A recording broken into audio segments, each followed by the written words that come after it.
Olá, boa tarde, boa semana para você. Já estamos aqui para a transmissão da sessão ordinária dessa segunda-feira, mas antes vamos aos destaques da manhã de hoje aqui na Assembleia Legislativa.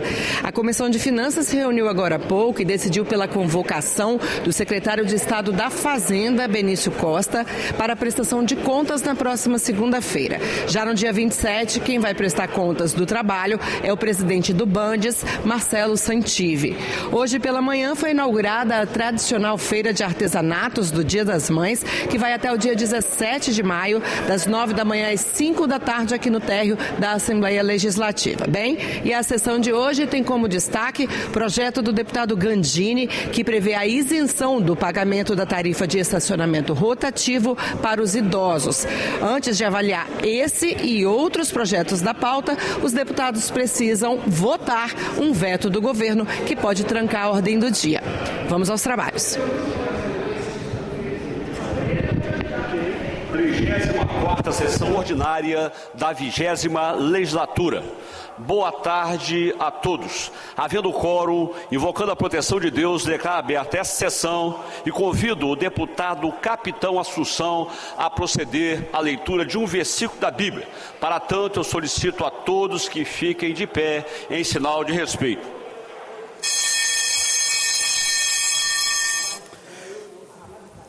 Provérbios, capítulo 16, versículo 3. Consagre ao Senhor tudo o que você faz, e os seus planos serão bem-sucedidos. Glória a Deus. Muito obrigado, deputado Capitão Assunção. Fica dispensada a leitura da ata da sessão anterior, mas declaro aprovada conforme disponibilizada no site da Alice.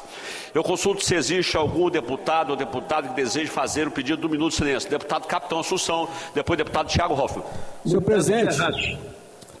presidente, eu solicito a Vossa Excelência um minuto de silêncio em virtude do falecimento do nosso grande herói, segundo sargento Júlio César, lotado no 9º Batalhão de Polícia Militar, lá em Cachoeiro, sede do Batalhão de Cachoeiro, na cidade de Cachoeiro.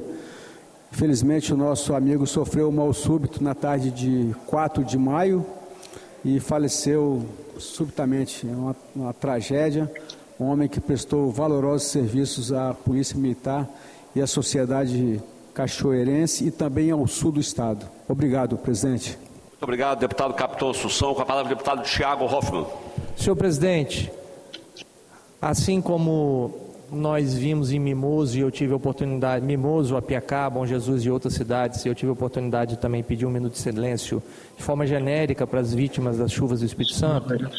Eu gostaria de forma solidária ao povo do Rio Grande do Sul, a minha esposa é gaúcha, nascida no Rio Grande do Sul, toda a família dela, os pais, pai, mãe, todos são gaúchos, tem familiares lá, graças a Deus não perderam nenhum familiar, mas muitas pessoas, senhor presidente, perderam seus entes queridos, já são mais de 80 mortos, mais de 100 desaparecidos, portanto, e o Espírito Santo tem mostrado a sua solidariedade de forma objetiva, senhor presidente. O governador Renato Casagrande, junto com o nosso Corpo de Bombeiros, com a nossa Defesa Civil, já estamos chegando a perto de 30 homens enviados para o Rio Grande do Sul, com 2 cães farejadores, mais um conjunto de equipamentos para filtragem de água e outros equipamentos também para encontrarmos, quem sabe ainda, pessoas vivas sob escombros. Então, senhor presidente, fica o nosso pedido de um minuto de silêncio em solidariedade ao povo gaúcho, ao povo do Rio Grande do Sul. Obrigado, senhor presidente. Muito obrigado, deputado Thiago Hoffmann. Com a palavra, o deputado Teodorico Ferraz. Senhor presidente, senhores deputados, gostaria de pedir um minuto de silêncio, tendo em vista o falecimento que nos deixou muito triste hoje, que está sendo sepultado neste momento, o médico cirúrgico, Dr. Wilson Novaes. Dr. Wilson Novaes deixa muitos amigos, muita gente que ele atendeu aqui no município de Cachoeiro, Marataízes e Itapemirim, e por esta razão queremos também apresentar os nossos sentimentos à sua esposa e a seus filhos, a sua esposa Ana Carmen e seus filhos, a nossa querida amiga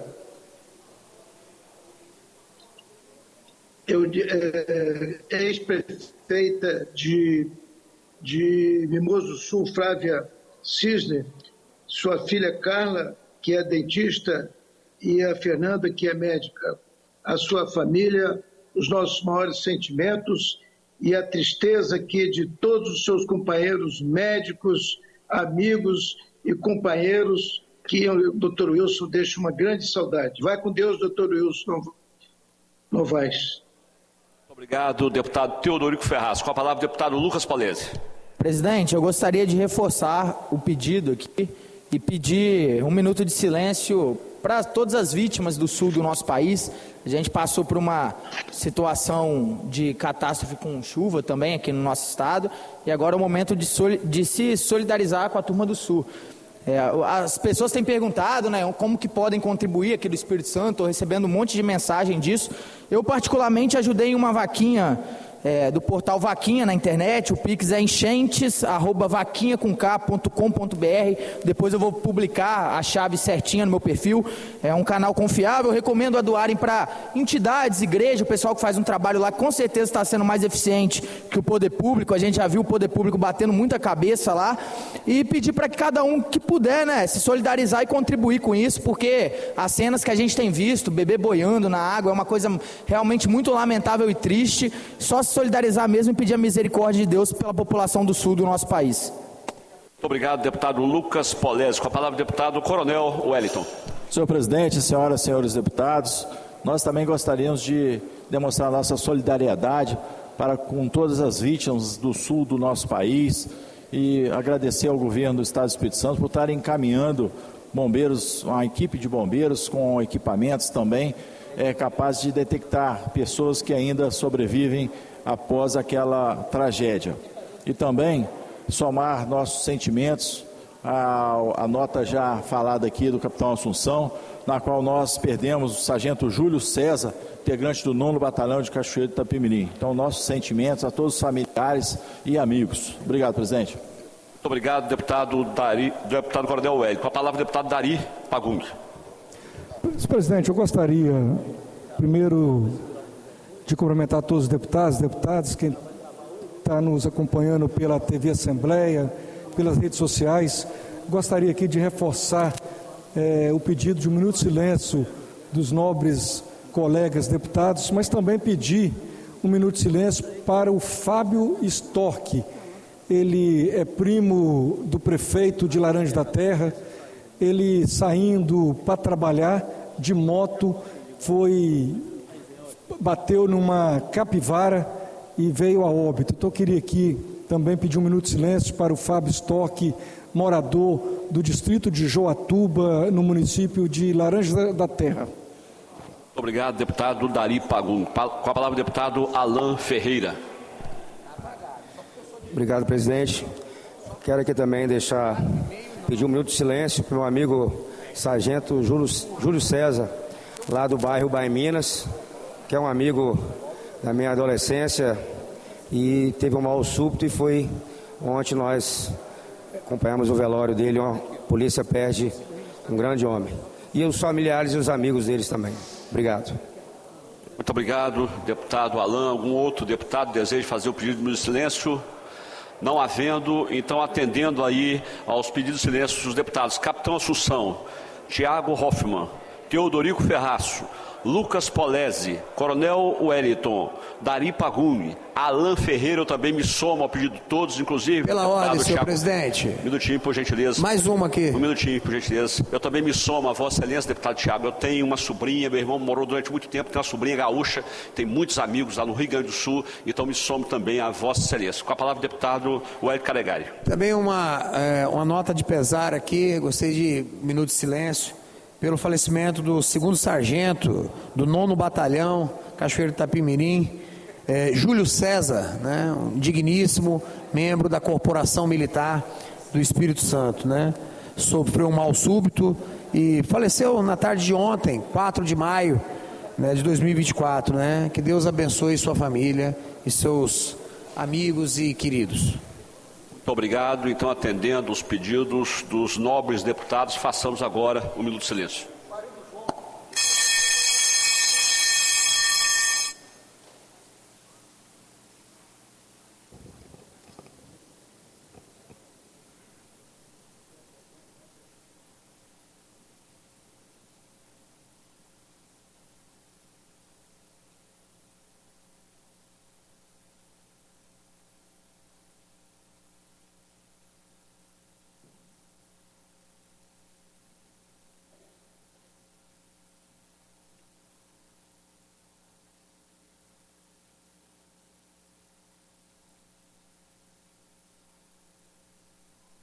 Muito obrigado a todos. Pela ordem, senhor presidente. Pois não, deputado Sérgio Meneghelli.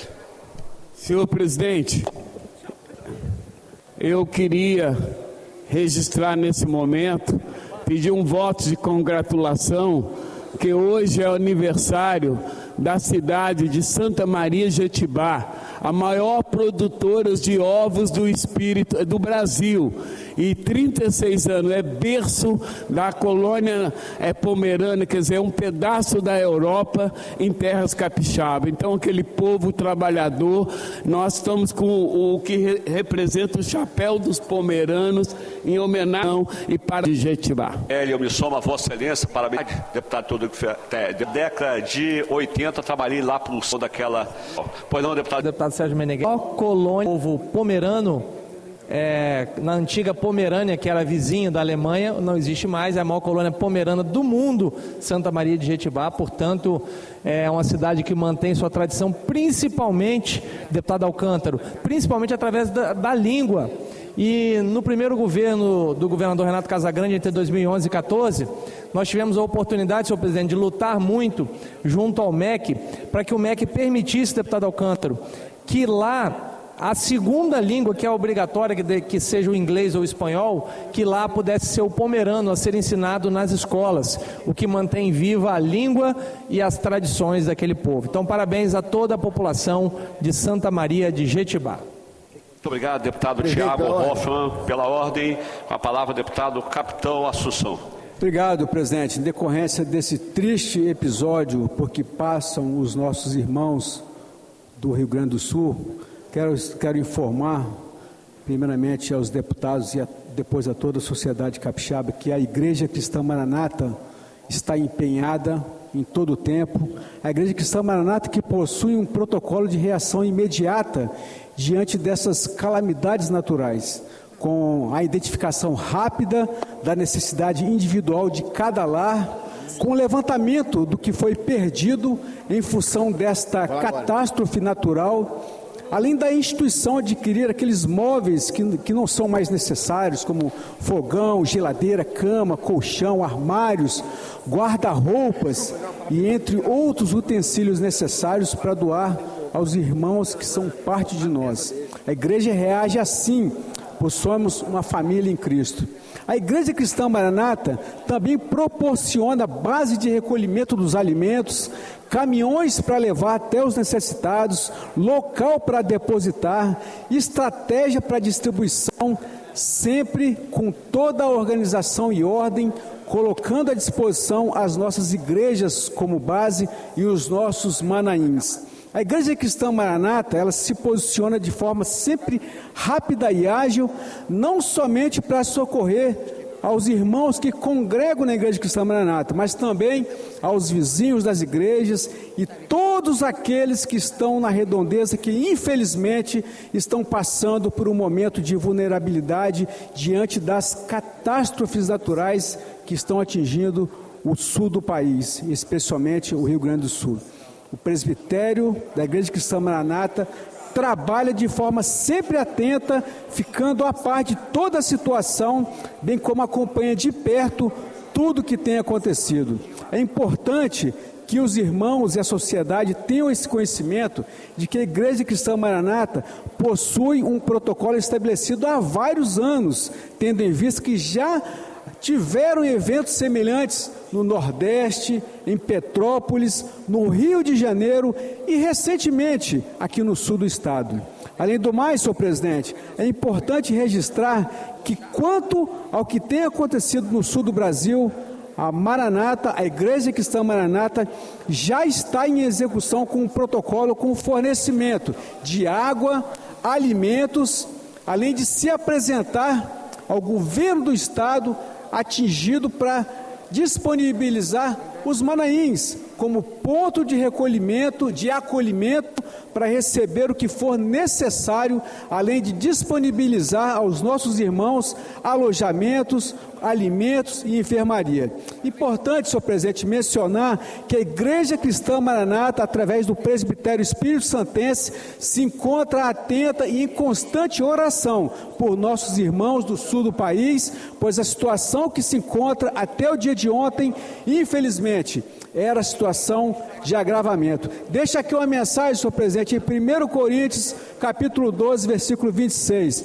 De maneira que, se um membro padece, todos os membros padecem com ele. E se um membro é honrado, todos os membros se regozijam com ele. Aos nossos irmãos, bem como a toda a sociedade que passa por esse momento de aflição, que estão nessa situação, receba o nosso sincero abraço fraternal e saibam que estamos também juntos em oração. Obrigado, presidente. Muito obrigado, deputado capitão Assunção. Eu me somo a Vossa Excelência, capitão Assunção, inclusive conclamando ao governo do Rio Grande do Sul pela sensibilidade. Hoje nós recebemos uma informação de que veículos que estão levando alimentos e outros mantimentos, móveis, estão sendo parados nas barreiras porque não tem nota fiscal do material. Isso é lamentável, onde as pessoas querem ajudar realmente a quem está sofrendo, e o governo do Rio Grande do Sul tem que ter mais sensibilidade, deixando que entre esse material lá para as pessoas que estão sofrendo muito, porque não é o momento de arrecadar, e sim de ajudar a toda a população do Rio Grande do Sul.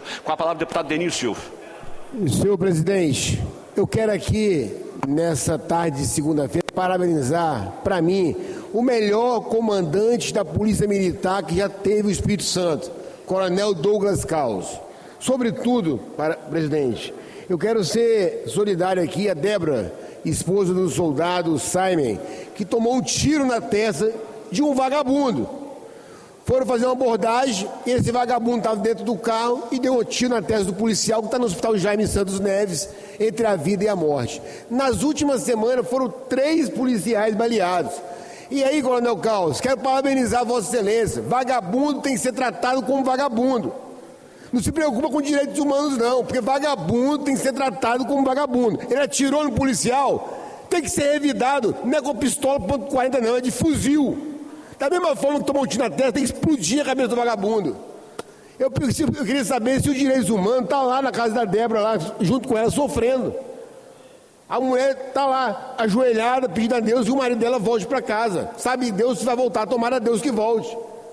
Mas vagabundo que atira contra policial, ele tem que ser tratado como tal. Tem que tomar tiro na cabeça de fuzil, não é de pistola não. Então fiz a minha fala aqui, anota minha de repúdio em relação a isso, e parabenizar o Coronel Caos, que para mim é o melhor comandante que já teve a Polícia Militar do Estado do Espírito Santo. Vagabundo tem que descer no saco preto e ir para o formal, é assim que tem que ser tratado. Obrigado, senhor presidente. Muito obrigado, deputado Deninho Silva. Passaremos agora a primeira fase do expediente para simples despacho.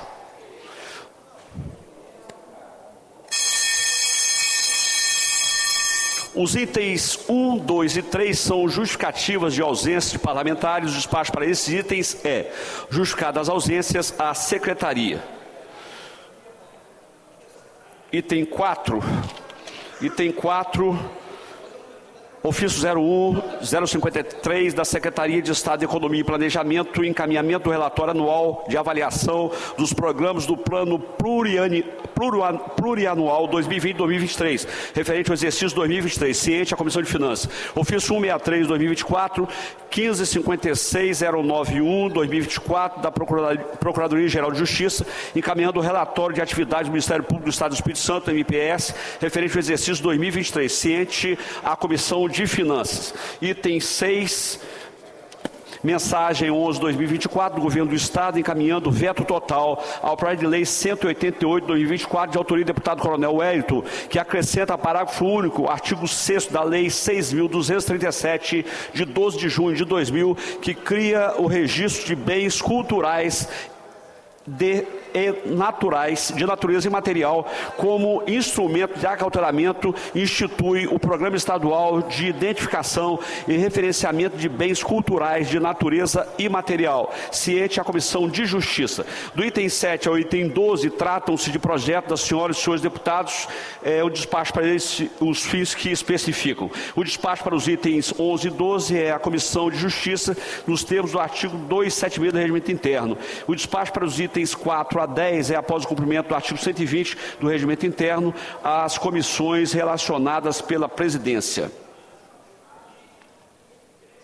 Item 13 a 16 tratam-se de pareceres da Comissão de Justiça aos projetos que especificam. O despacho para esses itens é conforme o caso, tratam-se na forma regimental e inclua-se na ordem do dia para cumprimento do prazo recursal.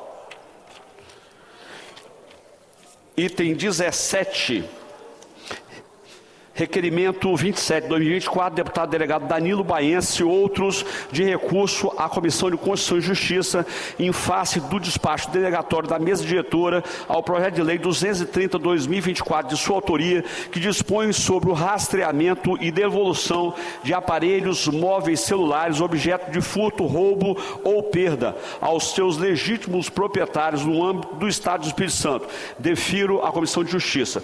Item 18, requerimento 11/2024, deputada Camila Valadão, de retirada do projeto de lei 184/2024, sua autoria, que dispõe sobre a alteração da lei 9665, de 1º de julho de 2011, a fim de incluir mulheres vítimas de violência doméstica do Programa Social de Formação, Qualificação e Habilitação Profissional de condutores de veículos automotores. Defiro.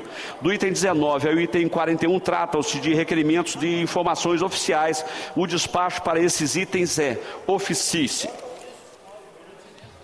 Item 42, requerimento 04/2024, da deputada Janete de Sá, de licença de um dia para desempenhar missão autorizada em Belo Horizonte, Minas Gerais, a contar do dia 6/5/2024, com fulcro no artigo 305, inciso 1º do Regimento Interno. Defiro. Segunda fase do expediente, sujeito à deliberação. Nós dependemos de quórum qualificado, nós já temos 24 deputados presentes. Do item 43 ao item 51, tratam-se de requerimentos para a realização de sessões solenes e especiais. O despacho para esses itens é, em discussão, não havendo quem queira discutir, em votação, os deputados e deputadas que aprovam permaneçam como estão, os contrários se manifestem verbalmente. Não havendo contrários, ficam aprovados todos os itens de 43 ao item 51. Do item 52 ao item 63, tratam-se de indicações das senhoras e senhores deputados. Em discussão, não havendo quem queira discutir, em votação, os deputados e deputadas que aprovam permaneçam como estão, os contrários se manifestem verbalmente. Não havendo contrários, ficam aprovados todos os itens 52 a 63.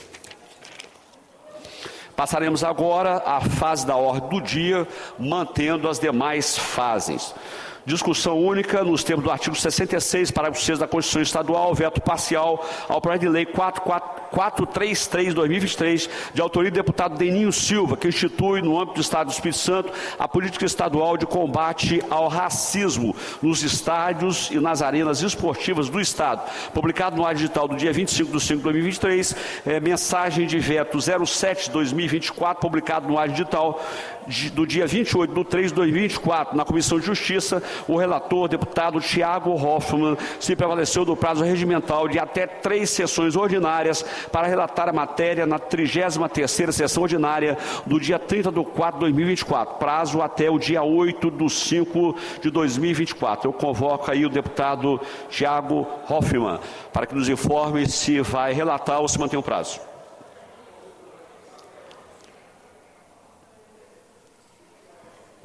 Senhor presidente, eu ainda estou analisando o veto do excelentíssimo senhor governador Renato Casagrande, portanto eu continuarei me prevalecendo do prazo regimental. Muito obrigado, deputado Tiago Hoffmann. É regimental. Então, na forma do artigo 66, parágrafo 6 da Constituição Estadual, ficam sobrestadas as demais matérias constantes na pauta. Passaremos agora à fase das comunicações. primeiro deputado inscrito, deputado João Coser. Deputado João Coser, Vossa Excelência tem até 5 minutos.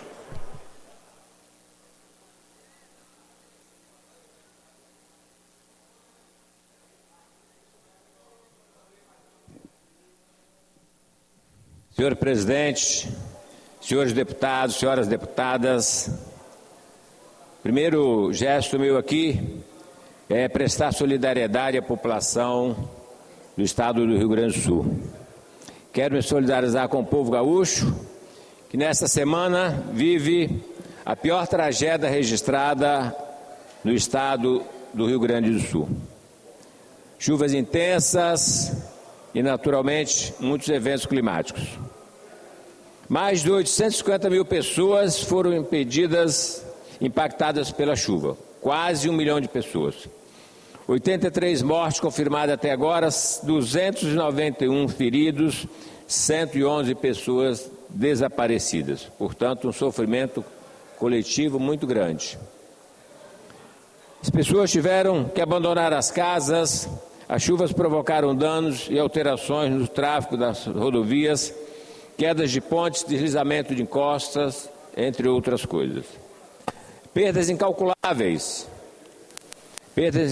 para a produção agrícola e pecuária. Nós vimos cenas muito tristes com animais sendo afogados por falta de condições de acessar o chão. O cenário catastrófico, o presidente Lula esteve lá presente com o ministro de Estado para ver de perto os desafios e colocar o governo federal à disposição. O governo federal já reconheceu o estado de calamidade pública, permitindo ações mais imediatas do Estado brasileiro. O governo federal e estadual tem, infelizmente, não é o primeiro acidente. Nós já tivemos no Rio Grande do Sul, passado recente, a última catástrofe ambiental no estado foi em setembro de 23, muito perto. 54 pessoas morreram na passagem de um ciclone extratropical.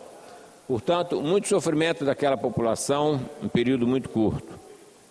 Eventos climáticos de grande proporção estão ocorrendo com cada vez mais frequência. Isso naturalmente é fruto do comportamento do homem para além da natureza. Nós tivemos isso aqui pertinho de nós, já prestamos solidariedade, vamos reafirmar aqui a população de Mimoso do Sul e outras cidades próximas. O governo Casa Grande esteve presente, também com aporte de recursos, muitas políticas, mas o sofrimento é grande, não é esse recurso formal que resolve o problema. Em Vitória, no passado, nós tivemos um acidente no Morro do Macaco. Mais 76 pessoas perderam a vida e, infelizmente, algumas deixaram a cidade para recompor um bairro no município da Serra. Marcou nossa história e permanece viva na mente não só das pessoas atingidas, mas seus familiares, e muitos perderam o contato, que era morar aqui na região de Taboazeiro e foram para muito longe. Assim, senhor presidente, vou concluir essa etapa. Muitas coisas mais teria para falar, porque eu quero fazer um registro importante para nós. Estão aqui conosco os servidores públicos e dirigentes dos servidores públicos. Eu quero abraçar. Hoje pela manhã estiveram em frente do Palácio Anchieta e reivindicando do governador Renato Casagrande uma reunião para que eles pudessem apresentar uma proposta de correção dos seus salários, que vem sendo reduzido, infelizmente, a cada ano, porque a correção nem da inflação está sendo completa. Então, nós temos aqui, naturalmente, o desejo. Loreta, acha o Irã aqui para mim.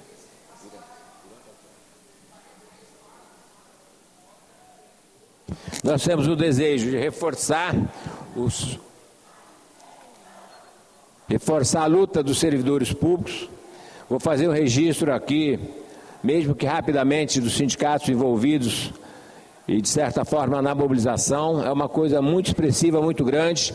Tem, naturalmente, a nossa solidariedade, o nosso apoio, o nosso carinho. Eu sempre falo aqui que eu sou um sindicalista no exercício do mandato.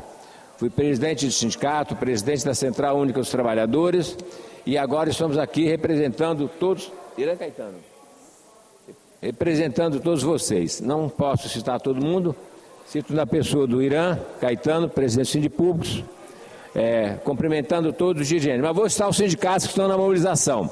Sindipúblico Espírito Santo, Sindilege Espírito Santo, Sindijudiciário Espírito Santo, Sindiupes, Sindijornalista, Sindifiscal, Sindisaúde, que está aqui presente, Sindienfermeiros, ACES e ASAIS, Sindeps, Sindipol, Sindicemp, Espírito Santo, Sindipd, Espírito Santo, Sinodonto, Espírito Santo, Sindisaúde Bucal, ASEMPS, Sindipsic, Sinfis, Focaps, Assim, Assomes, Sindaces, Sincerges, a ESAP e a FIDAP. Muita sigla, né, Geisa? Muita sigla, mas enfim, todos os servidores públicos estão aqui representados por vocês e nesta mobilização. Então me cabe fazer um registro aqui. Já falei com o pessoal do governo a importância desta reunião. Naturalmente, nós não fazemos a agenda do governador e dos seus secretários, mas nos cabe pedir. Então, como vocês estão reivindicando, eu também estou reivindicando ao governo do Estado que faça um atendimento aos servidores, ouvir as suas reivindicações. Então, fica aqui meu abraço, meu carinho, meu respeito pelo que vocês fazem pelo Estado do Espírito Santo na atenção fundamental da nossa população. Um abraço, fiquem com Deus, continuem na luta. Nada cai do céu e vocês são bons de luta.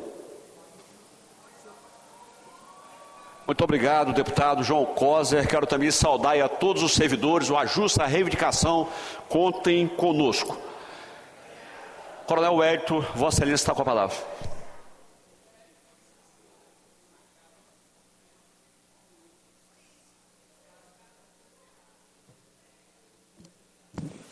Senhor presidente, senhoras, senhores deputados, servidores da Assembleia Legislativa, servidores públicos que se encontram nas nossas galerias, uma boa tarde para vocês, uma boa semana. Inicialmente, nós gostaríamos de reconhecer legítima toda a reivindicação feita pelas associações e sindicatos que estão presentes em nossa galeria. Nós somos testemunha de que eles estiveram aqui, formalizaram um pedido para que nessa revisão geral anual o governo se atentasse ao índice de 14,38%. Eles fizeram essa formalização, entregaram aqui na Assembleia Legislativa, fizeram contato com todos os deputados estaduais, foram no governo também e protocolaram a iniciativa. Então o governo, ele mencionou a possibilidade de fazer essa revisão em torno de 4,5%, o que é extremamente ruim para os servidores. Essa revisão geral anual não tem nada a ver com o aumento de salário dos servidores, apenas as percas inflacionárias de um período, na qual o próprio governador irá ter 12%, e indicou para que os servidores tenham 4,5%. Então fica aqui nossa reivindicação ao governo do Estado do Espírito Santo para que receba todos os líderes das associações e sindicatos representativos de quase 100 mil servidores, isso transformado em família, multiplicando pelo menos por 4, aproximadamente 400 mil pessoas no Estado do Espírito Santo, que eles não querem nenhum tipo de benefício, eles só querem ser reconhecidos, uma vez que o Estado tem saúde financeira para promover inúmeros investimentos, melhoramentos, desenvolvimentos. E nós precisamos, definitivamente, que essa saúde financeira que o governo tem, que o Estado do Espírito Santo tem, seja levado também para a melhoria da qualidade de vida, melhoria da motivação dos servidores públicos do Estado do Espírito Santo. Todos os servidores da educação, da saúde, da segurança pública, da agricultura, todos eles são responsáveis pela essa saúde financeira do Estado do Espírito Santo, sendo reconhecido como nota A em capacidade de pagamento, nota A em capacidade de endividamento. Então fica aqui nosso requerimento, nossa solicitação ao governo do Estado do Espírito Santo, através inclusive dos representantes da Casa Civil que se encontram aqui presentes, para que o governo receba os servidores em número de que aproximadamente os 24 servidores, que são os presidentes dos sindicatos e associações, possam fazer uma mesa redonda e discutir democraticamente qual o índice isonômico que o governo pode dar aos servidores em 2024. Fica aqui registrado nossos parabéns e nós estamos juntos. Nós gostaríamos também de agradecer ao governo pelo início da Operação Colheita. Essa operação é relacionada a todas as atividades agrícolas realizadas no estado do Espírito Santo. Cafeicultura, pimenta do reino, nessa situação em especial da cafeicultura. Nós temos imenso orgulho de ter criado essa operação, chamada Operação Safra, nos idos de 2005, no município de Una, na qual nós tínhamos inúmeros problemas relacionados à falta de efetivo.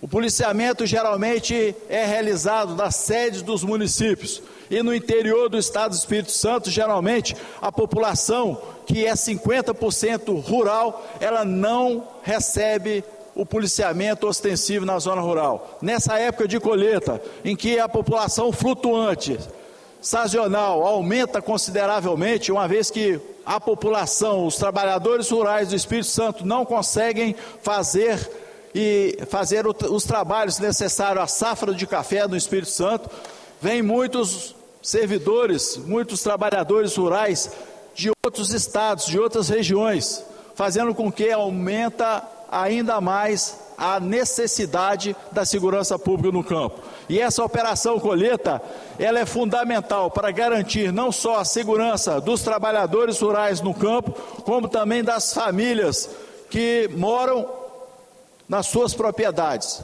Nós, na região do Caparol Capixaba, como exemplo, aproximadamente 95% das propriedades são propriedades da agricultura familiar, de menos de 5 alqueires de terra, onde as famílias residem no próprio ambiente rural, fazendo com que essa operação, fazendo as visitas tranquilizadoras, sejam fundamentais para garantir a segurança no campo, principalmente nesse ano, em que nós temos o menor efetivo da Polícia Militar de todos os tempos. Então, fica aqui registrado ao comandante-geral da Polícia Militar, ao secretário de Segurança, ao governo do Estado do Espírito Santo, os nossos parabéns pelo início da Operação Colheita no Estado do Espírito Santo. Por fim, senhor presidente, nós gostaríamos que o IPA-JM, ele avaliasse de uma forma positiva outra maneira de fazer a prova de vida no Banesp ou no próprio IPA-JM. Nós temos lá que o INSS já admite para todos os servidores fazerem a prova de vida, basta que eles façam a declaração de imposto de renda, por exemplo. E nós temos inúmeros servidores que eles são acamados, são impossibilitados de se locomoverem, ou residem na zona rural, ou não têm acesso aos meios de comunicação, à rede de dados, o que impossibilita esse cidadão, esse servidor que já aposentou, já reformou, de vir até uma agência bancária ou se deslocar até a agência do IPA-JM. Então, por que o INSS admite que a declaração de imposto de renda é uma forma de fazer prova de vida e o IPA-JM não? Então vamos lá, nós desenvolvemos, ampliamos aí o espectro do IPA-JM nos seus sistemas para possibilitar e beneficiar os servidores públicos do Estado do Espírito Santo. Para nós, só vale a pena desenvolvimento se o ser humano estiver em primeiro lugar. E só vale a pena o desenvolvimento do Estado se o servidor público estiver em primeiro lugar em todas as hipóteses possíveis.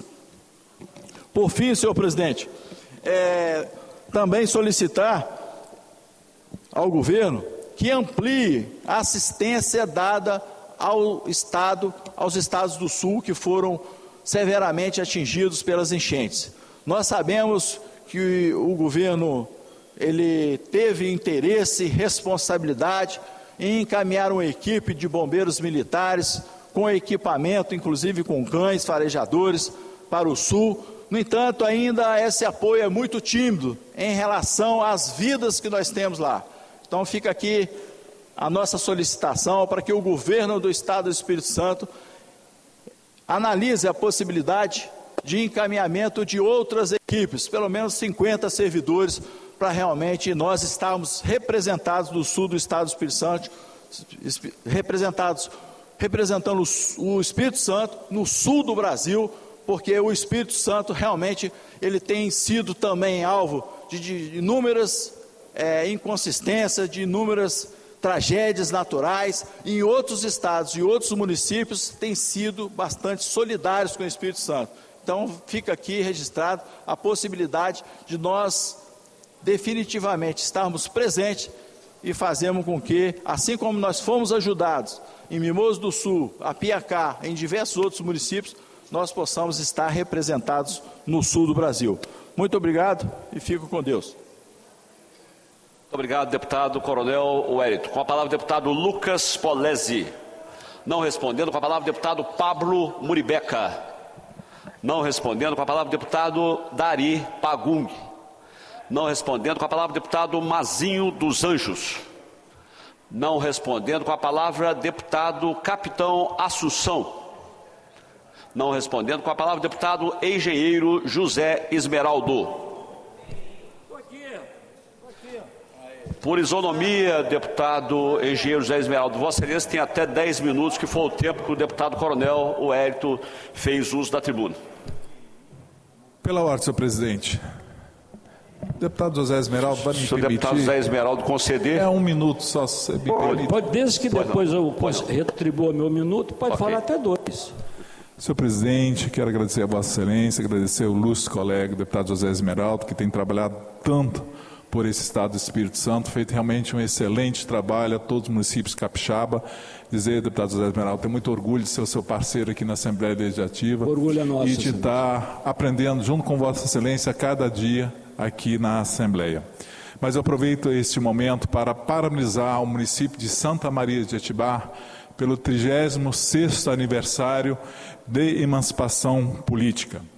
Um município que é formado por um povo trabalhador, um povo humilde, um povo corajoso e que se dedica para fazer de Santa Maria de Etibá um município cada vez mais promissor. Agradeço também ao ilustre colega de Colatina, nosso amigo Sérgio Meneghelli, que já também fez o uso da palavra, usou inclusive um chapéu aqui dos pomeranos. Fico muito feliz por isso, igual a todos os outros parlamentares, como nosso presidente em exercício também já falou do nosso querido município de Santa Maria de Etibá. Então, muito obrigado, José Esmeraldo. Eu que agradeço. Muito obrigado, deputado Adilson Espino. Inclusive, deputado Adilson, parabenizei Santa Maria de Etibá e citei que fui escrivão lá na década de 80, fiquei lá por 6 ou 8 meses naquela delegacia. Muito obrigado. Com a palavra, deputado engenheiro José Esmeraldo. Vou saudar Vossa Excelência, deputado Adilson, que é um guerreiro, um batalhador, e toda aquela região merece, Vossa Excelência, representá-los em função do conhecimento e da luta que Vossa Excelência faz em prol de toda aquela região, não só de um município, mas de vários municípios. Meus parabéns aí. Eu hoje aqui, eu sou da base do governo, hein? Eu estava olhando aqui quem é que é da base do governo. Não tem ninguém aqui da base do governo, não? Estão com medo do pessoal aqui em cima? Eu não tenho esse negócio não, meu caro. Aqui é madeira de dar em doido, se pode amarrar maluco. Aqui não tem esse negócio. Eu acho que devia estar todo mundo aqui. É mais um motivo. É Irã, né? Você é Irã, não é isso? Quando eu conversei com o Irã e o nosso amigo também ali, aquele da Assembleia Legislativa, o Dedê, Lelê. Às vezes eu até esqueço Vossa Excelência, que Vossa Excelência não é muito presente, aí eu às vezes esqueço o nome de Vossa Excelência, Lelê, né? Eu disse para vocês que isso, a reivindicação é importante, mas não adianta, e às vezes a gente fala as coisas aqui, até a pessoa fica chateada aí, mas eu não tenho, é preferível você ser sincero, verdadeiro, do que ser mentiroso. Aqui só vai ter discurso bonito para vocês, aqui todo mundo vai falar que vai fazer, que vai resolver. Mas eu falei para o Irã e falei para o Lelê, ele sabe disso, que aonde resolve, não é aqui. Aonde resolve é lá no governo. Para isso, o governo Renato Casagrande aqui, não adianta vaiar porque eu não tenho medo de vaia, não estou preocupado com vaia, vocês só se atrapalham. que principalmente essa de vermelho que está lá por trás, em vez de baixar o facho, eu estou aqui tentando ajudar vocês. Mas sempre tem as pessoas assim, que são radicais, que não levam ninguém a nada, que não quer ouvir a verdade. É melhor você falar a verdade do que falar a mentira. E eu não estou aqui para falar mentira. Eu acho que vocês têm direito a reivindicar. Só tem direito, vocês têm. Só tem que aqui na Assembleia, todo mundo pode vir aqui para reivindicar. É um direito que vocês têm. Mas eu, como deputado que tem alguns mandatos a mais do que os outros, eu conheço a história do parlamento. E não vou aqui, porque sou da base do governo, falar aquilo que o governo quer ouvir. Eu não estou preocupado de ele ouvir, falar o que o governo quer ouvir, ou então sair do plenário porque tem medo do governo. Eu não tenho medo do governo. Eu não tenho medo de governo. Eu ajudo o governo, vou ajudar sempre. Mas eu tive uma votação muito boa em função daqueles que me representam. Então, para mim, vocês todos são pessoas que merecem o meu respeito e consideração. É por isso que eu tomo a liberdade de falar para vocês que vocês queiram vir aqui, vêm dezenas de vezes, ótimo. Mas para resolver o problema, para resolver essa demanda, Irã, e eu falei isso para você lá, não é aqui. Isso tem que ser resolvido lá com o governador. Isso tem que ser resolvido lá com o secretário-chefe da Casa Civil. Tá certo? É lá que tem que resolver. Agora mesmo teve um problema sério aí que os caras fizeram um concurso. Fizeram um concurso aí, o concurso ia vencer o ano passado, em 2018. Eu fui lá e botei 35 para dentro. Os 35 entraram aqui do governo do estado. Então eu talvez alguém fale, mas a Esmeraldo precisa falar que nós temos que estar aqui. Eu acho que você estando aqui é ótimo, mas para resolver, Lelê, e você sabe disso, tá certo? Não adianta você ficar falando ali, entendeu? É isso aí. Para resolver, tem que agendar lá com o governador, e bater um papo lá, que se o governador não quiser atender, eu acho que ele deve atender, deveria atender, sem problema nenhum. Aqui tem João Cose, que é um cara excepcional, aqui tem a deputada, que não estou vendo ela aqui agora, que é a do PSOL, outra pessoa também importante. Estou vendo aqui a Irine, que não está aqui também, mas deve estar ali. São pessoas bacanas. Por que não juntar? Eu vou junto também. Eu não sou frouxo nem covarde. Eu vou junto também. Vossa Excelência me concede uma parte, nobre deputado? Eu vou dar uma parte a Vossa Excelência, mas deixa eu falar mais um pouquinho, que eu tenho que completar meu raciocínio. Eu tô aqui trabalhando como se fosse eu que estivesse ali. Eu sei que minha votação com relação a vocês aí, em cada 100, talvez tenha um que vote em mim, mas independente de voto ou não, eu vou fazer aquilo que vai dar, que é importante para vocês. E que é importante, eu não estou preocupado com o voto de vocês, que eu ganho todas que eu disputar eu ganho, eu tenho 10 mandatos, ganho todas. Então, mas eu quero que vocês sejam felizes. Eu quero, pelo menos o cara não vai falar mal, já é uma grande coisa, já é muito bom. O Irã, eu vou ao Irã conversar com, e ele está ouvindo, o secretário-chefe da Casa Civil, que agora não é mais Davi Diniz, que ele é conselheiro, mas é o nosso amigo Júnior Abreu, que é um cara bacana. Eu não falei com o Júnior Abreu que eu vou levar o Irã, não falei nada, mas ele vai lá comigo, ele vai entrar lá comigo. Ele entra comigo lá, eu vou lá, eu vou lá, jornalista, olha para mim, liga lá para Renato e procura saber qual é o dia que eu vou lá, que eu vou passar aqui a informação aqui, tá entendendo? Então eu acho que aí A eleição nossa é daqui a 2 anos, e ainda tem tempo demais, tem muito tempo, estou preocupado com isso não. Então o que eu quero é que vocês conversem no local certo. Aqui vocês podem vir todo dia, maravilha, que venham aqui todo dia, mas que vocês entendam que a solução do problema não é aqui. A senhora é radical, a senhora não ajuda, a senhora não ajuda em nada, a senhora só atrapalha. Porque eu posso esconder o jogo também, tá certo? O negócio de levantar o braço, ficar nervosa, para mim eu estou acostumado com isso. Eu sou acostumado a montar em burro brabo. E a senhora é muito fraca para... Então o que eu quero deixar bem claro para vocês é que eu estou disposto, Irã, a ir lá com você essa semana, não é o mês que vem não, essa semana, entendeu? Vai você lá comigo, vai você. Eu vou conversar lá para ver o que vai alcançar. Eu estou vendo aqui 14,38%.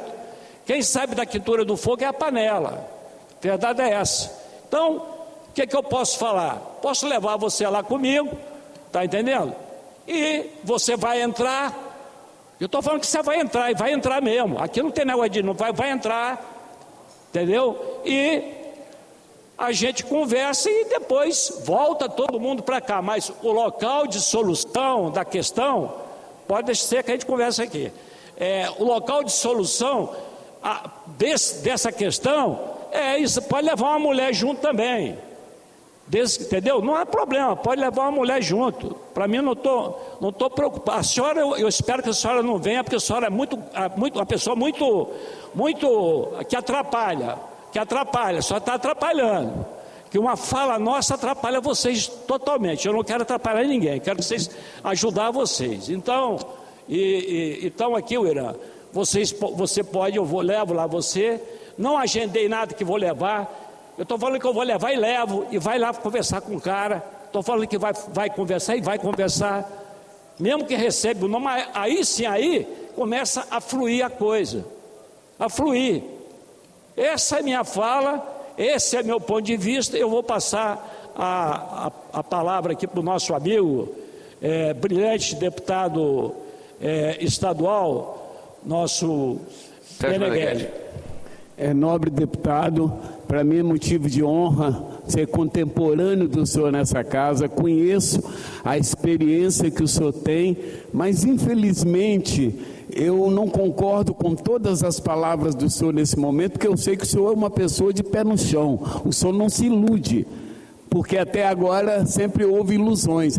Mas se essa casa, que é o representante do povo, na galeria, e para mim tem 100 mil pessoas que são os funcionários públicos do Estado, se nós não pressionarmos o governo, porque o governo só anda se essa casa aprovar.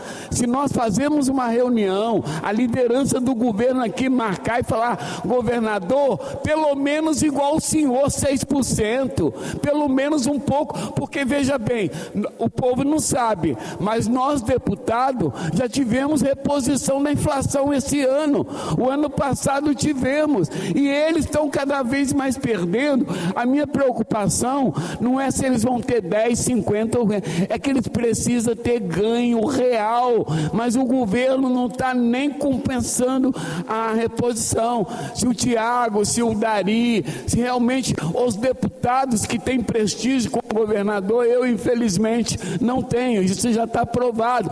Se fizesse uma pressão, eu tenho certeza que pelo menos ele poderia ceder. Agora, ele manda para cá, nós votamos, ele vai fazer isso o ano que vem, o outro ano, como sempre fez, tapeando o trabalhador. Eu entendo que o senhor quer o melhor, o senhor quer dizer, em outras palavras, não se iluda que o governo não vai mudar por causa de vocês. É isso que eu entendo, mas eu acho que ele poderia sim ceder. Agora, se essa casa se unir, como já se uniram para votar mais de 10 mil reais, não é por cento não, para os defensores, para tudo que vem aqui, para o Ministério Público, se fizer com o trabalhador, aí sim o senhor vai ver que quem manda é essa casa, não é o governo do Estado. Muito obrigado.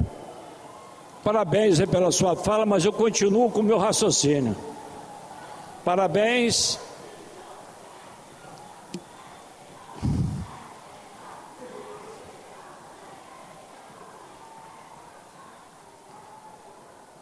Eu sou deputado antigo de tribuna, pode falar, pode. Vocês só se atrapalham, bicho. Às vezes a menor distância entre 2 pontos é uma reta. Não adianta fazer discurso para vocês ficar batendo palma aí. O importante é resolver. Acho que é resolver. Está entendendo? É resolver. É meu ponto de vista. Eu não estou contra nenhum de vocês, muito pelo contrário, eu sou favorável a vocês, mas eu estou dando o caminho. Se vocês querem entrar nesse caminho, que foi dito aqui pelo deputado Meneghelli, vocês não vão alcançar êxito. Não vão alcançar êxito, de jeito nenhum. Não vão alcançar êxito. Essa que é a verdade. O que eu me comprometi é que na quinta-feira agora, às 11 horas, se o jovem aí quiser ir conosco lá, nós vamos lá conversar e vamos ter uma ideia da situação. Mas continue dentro dessa linha aí, que vocês vão conseguir tudo isso aí. Muito obrigado, deputado engenheiro José Esmeraldo. Eu quero aqui saudar os alunos da EFIM Rita de Cássia Oliveira, de Vitória. 40 alunos que estão ali, coronel, na galeria, lá em cima, TV Assembleia. Gostaria de que filmasse aí os nossos alunos. 40 alunos, aí vocês estão sendo transmitidos aí para todo o estado. 40 alunos, aí tem as professoras Natália Nascimento e também a Deise Muniz. Muito obrigado a todos vocês. Nós estamos aqui numa sessão ordinária da Assembleia Legislativa do Estado do Espírito Santo. Eu concedo a palavra agora ao deputado Deninho Silva, não respondendo, deputado Sérgio Meneghelli. Deputado Sérgio Meneghelli não respondendo, deputado Gandini também não respondendo, com a palavra o deputado Alcântara Filho, não respondendo, com a palavra o deputado Zé Preto, não respondendo, com a palavra o deputado Calegari, não respondendo, com a palavra a deputada Camila Valadão. Deputada Camila, por isonomia, Vossa Excelência tem até 13 minutos, que foi o tempo que o nosso querido deputado Zé Esmeraldo falou.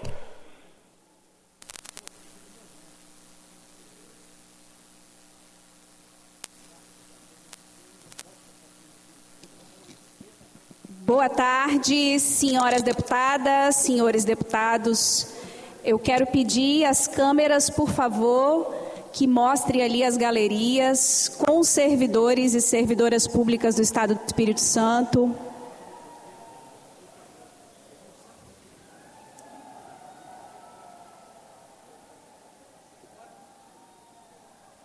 Ali tem várias bandeiras de sindicatos, associações. Na faixa está 14,38%, reposição das perdas 2020, 2023 já, Estado organizado, servidor valorizado. E embaixo assinado por vários sindicatos e associações. Eu faço questão de fazer esse registro público das galerias e afirmar que essa é a casa do povo e que, portanto, precisa sim receber as entidades representativas e toda a população capixaba para dialogar, para cobrar, para se posicionar com o governo do Estado, exigindo aquilo que são as demandas dessa população. E aqui no dia de hoje a gente tem uma luta justíssima, que é a luta em defesa de recomposição salarial, uma recomposição que seja justa comparada aos índices da inflação, uma luta em defesa de valorização e principalmente de diálogo. E quero mais uma vez subir a esta tribuna para cobrar do governo do Estado o diálogo. Governador Renato Casagrande, reabra o diálogo com os sindicatos e as entidades representativas dos servidores do nosso Estado. estado. São aqui as pessoas que ajudaram na eleição do governador por acreditar, por apostar que seria o melhor projeto político de diálogo no nosso estado. E por isso nós esperamos que minimamente o governador, o seu secretariado, reabra o diálogo, apresente inclusive quais foram os estudos feitos pelo estado para anunciar um índice de 4,5%, e eu sinceramente não acredito que esse seja o índice dado pelo estado, um estado que diz o tempo todo que tem as suas contas sanadas, que tem superávit, que é o estado modelo do ponto de vista econômico, e nós queremos que esse modelo também seja aplicado aos nossos servidores e servidoras públicas. Precisamos lembrar que esta Casa Legislativa votou o índice de reajuste para o governo do estado para 2024 de 6,7% e para 2025 de 5,3%. A gente está falando de 12% no índice de reajuste para o governador e foi votado pelo conjunto dos deputados. E nós queremos também um projeto de lei que garanta minimamente isonomia para os servidores e servidoras públicas do nosso estado. Então aqui são dois pleitos importantes. O primeiro é o diálogo, ou seja, a reivindicação que o governo atenda, escute e debata com as categorias aqui representadas. E o segundo é que a gente chegue em um índice de reajuste que seja justo. 4,5% sequer é o índice do IPCA, que é o menor índice de inflação, que não é, inclusive, o que nós defendemos aqui. Não é esse o índice, mas sequer chega próximo disso. Então, a nossa pauta é isonomia, valorização, dizer para os senhores e senhoras que o nosso mandato está à disposição e segue reivindicando nessa luta em conjunto com vocês, para que chegue aqui na Assembleia um projeto de lei que seja debatido com as categorias e que de fato represente valorização dos nossos servidores e servidoras. Quero ainda, dentro do meu tempo, para além de repercutir aqui essa pauta que para nós é uma pauta fundamental, quero lembrar que o projeto não chegou na Assembleia ainda e esperamos que ele chegue aqui com um índice que garanta minimamente a isonomia, né? Então acho que esse é o desejo, inclusive, de uma parte considerável dos parlamentares que já registraram aqui a sua posição. Para além desse tema do reajuste dos nossos servidores e servidoras, eu quero também, assim como os demais deputados, aproveitar o meu tempo para prestar solidariedade ao povo do Rio Grande do Sul. Até o momento são 83 mortos, 111 desaparecidos, para além dos prejuízos econômicos, sociais, os impactos são enormes. E é importante a gente reforçar, porque vivemos uma situação similar aqui no estado do Espírito Santo, resguardada as devidas proporções. Devemos enfatizar que os eventos climáticos extremos serão cada vez mais frequentes, e isso é o que alerta pesquisadores e pesquisadoras do clima, e infelizmente parece que o negacionismo climático prevalece em casas legislativas ou em administrações em diferentes âmbitos no nosso país. Nós temos tramitando em várias casas legislativas pelo país, e aliás a Assembleia aqui aprovou um projeto, por exemplo, que flexibiliza os critérios de licenciamento ambiental, mas é cada vez mais frequente em todo o país, resultado de anos de desgoverno Bolsonaro, a flexibilização da legislação ambiental, o que resulta em eventos climáticos extremos como esse que a gente está constatando agora, infelizmente, no Rio Grande do Sul. É o desmatamento que prevalece a partir da flexibilização da legislação ambiental, é o avanço do agronegócio sobre as nossas águas, as nossas matas, e aliás, agronegócio muitas vezes contando com incentivos financeiros dos governos, ou mesmo a política extrativista que desmantela não só as legislações, mas também o meio ambiente. E é importante a gente ressaltar que no caso do Espírito Santo, a gente tem gravíssimos aspectos ambientais, uma região norte altamente ocupada pelo eucalipto, são latifúndios de eucalipto eucalipto, e isso impacta do ponto de vista ambiental. Como se não bastasse esse cenário, que conta com desmantelamento de assembleias legislativas, câmaras municipais, ou mesmo no Congresso Nacional, é a ideia do passar a boiada, literalmente, e as consequências são sentidas nos momentos dos eventos climáticos extremos. Como se não bastasse isso, nós temos municípios e estados completamente despreparados para mitigar os efeitos desses eventos. De acordo com a Federação Nacional dos Municípios, 68% dos municípios do nosso país não estão preparados para lidar com esses eventos climáticos extremos, não possuem planos de mitigação, planos de adaptação ou medidas estruturais para enfrentar o tema.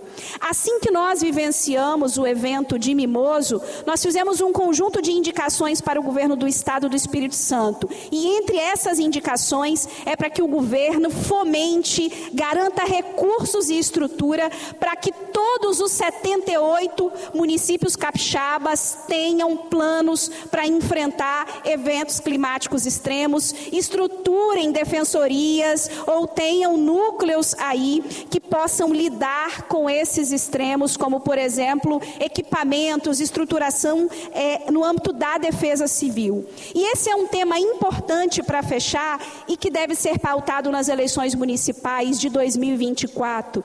Quais serão os candidatos ou candidatas negacionistas do ponto de vista ambiental? Porque nós já vimos candidatos negacionistas de vacina. Quais serão os negacionistas do ponto de vista da pauta ambiental?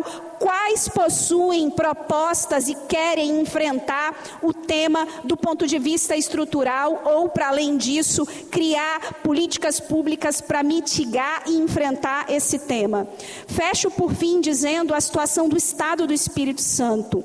No âmbito federal, a gente tem no âmbito da Câmara uma comissão específica, especial, que lida com esse debate. Em uma das audiências feitas no âmbito da Câmara Federal, os pesquisadores alertavam para a situação do Estado do Espírito Santo. Não é por acaso o que nós enfrentamos em Mimoso do Sul. De acordo com especialistas, a localização do nosso Estado e a composição, inclusive, do nosso território podem resultar em eventos climáticos cada vez mais extremos. Nós não queremos que se repita em território capixaba e, aliás, em nenhum território do nosso país, o que a gente vem enfrentando, como, por exemplo, o que acontece e assola hoje o Rio Grande do Sul, ou mesmo o que já aconteceu aqui em Mimoso e regiões e municípios do entorno. Isso faz com que nós, enquanto Legislativo Estadual, precisamos incorporar cada vez mais essa pauta ao pensar, por exemplo, o orçamento do Estado ou acompanhar os investimentos e a estrutura na defesa civil estadual e também no âmbito dos municípios. E, por último, ter uma atenção com os projetos que querem desmantelar tudo que a gente tem do ponto de vista ambiental nesse estado. Deixa um alerta importante, o projeto que prevê a exploração do sal-gema na região norte do nosso estado, já tão impactada pelo eucalipto, lá representando uma porcentagem gigantesca da nossa região norte, ou, por exemplo, os impactos deixados pela lama da Samarco, Vale, BHP. Nós não queremos mais retirada dos nossos recursos naturais, por isso nós dizemos não à exploração do sal-gema no norte do estado. Nós não queremos mais legislações que flexibilizem o nosso meio ambiente ou entreguem o nosso patrimônio público para o setor privado, e aproveito para registrar minha preocupação com o processo, de praticamente repasse dos nossos parques, das nossas reservas ambientais para o setor privado. Esses são temas muito caros para nós e a gente vai seguir aqui na Assembleia acompanhando a política ambiental do Estado do Espírito Santo, porque depois não adianta chorar mortes de pessoas vítimas desses eventos climáticos extremos. Depois não adianta só prestar solidariedade para os familiares ou para as pessoas que perderam em eventos como esse. Nós precisamos de uma política estrutural que faça com que esses eventos não aconteçam. E precisamos, obviamente, de investimentos para que, se acontecerem, e nós sabemos que grande parte desses eventos são resultados da ação humana, mas infelizmente, se acontecerem, nós teremos condições de enfrentá-los com estrutura na nossa defesa civil, com condições e estrutura para os nossos municípios. Fecho prestando mais uma vez a minha solidariedade ao povo gaúcho, ao povo do Rio Grande do Sul, colocando o nosso mandato sempre à disposição de uma política que transforme essa realidade com alterações estruturais e também com formas de mitigar esses efeitos. Toda a minha solidariedade aos servidores e servidoras em luta. Vamos seguir aqui acompanhando e esperamos a sensibilidade do governo Casagrande, sensibilidade que nós tivemos nas urnas ao votar no Casagrande. Nós esperamos também essa mesma sensibilidade do governador para poder atender os nossos servidores, discutir com respeito e com seriedade os pleitos aqui apresentados. Com a palavra, o deputado Teodorico Ferraço. Senhor presidente, senhores e senhores deputados, eu quero me congratular com o doutor Kleber Guerra, que no jornal Tribuna Livre, do último dia 4, sábado, 15, página 15, falou sobre o doutor Eliezer Batista, um dos homens mais importantes de toda a história do Espírito Santo. E ele fala que o centenário de Eliezer Batista, de nova era para o mundo. Ele era realmente mineiro e capixaba ao mesmo tempo, mas ele era, acima de tudo, aquilo, como ele diz aqui, um homem do mundo. Eu tive a oportunidade de acompanhar o doutor Eliezer com o governador Arthur Gerard Santos, numa viagem ao Japão, e vi como esse homem era importante no Japão, como eles respeitavam Eliezer Batista e, através dele, os benefícios que os japoneses estavam trazendo para o Espírito Santo e para o Brasil. Diz ele aqui, para comemorar o centenário, neste 4 de maio de 24, do engenheiro Eliezer Batista, o empresário Fernando Ribeiro inovou ao acreditar o livro Conversas com Eliezer, de autoria de Luiz Faro, Carlos Pousa e Cláudio Fernandes. Vale a pena ler esse livro. O capixaba, na apresentação do livro, ressaltou: todos os superlativos são insuficientes para reverenciar o engenheiro Eliezer Batista, em especial sua capacidade de transformar sonhos em realidade. Tive o privilégio de ser um dos que foram capturados por esse campo magnético, o que marcou minha trajetória de engenheiro e empresário. O livro foi elaborado com o próprio biografado após várias horas de entrevistas que entregou muita presença de espírito e humor. No prefácio, os autores pedem desculpas pela incapacidade de traduzir a real grandeza do Eliezer e terminam perguntando a Eliezer Batista nossa admiração e perplexidade. Afinal, como pode existir alguém assim? Nas últimas páginas, Eliezer Batista demonstra toda a sua paixão pela região de Pedra Azul. Foi o grande pioneiro de Pedra Azul. Hoje, um dos lugares mais importantes do Espírito Santo e que é um orgulho para o Brasil, onde reunia toda a família. Ele ainda construiu duas frases antológicas: ter filhos é chegar no céu, ter netos é tocar na mão de Deus. E há duas grandes satisfações na vida de um homem: deixar uma grande obra e ter filhos melhores do que ele. Eliezer Batista foi presidente da Vale por 2 períodos, 61 e 64, 79 e 86. Em 79, foi chamado a reassumir a Vale para tirar o projeto Carajás da prateleira, quando teve que romper com a parceira United Steel, que brigava pelo direito exclusivo de extração do minério de Carajás. Diante da premissa de que o minério é barato, como é o transporte,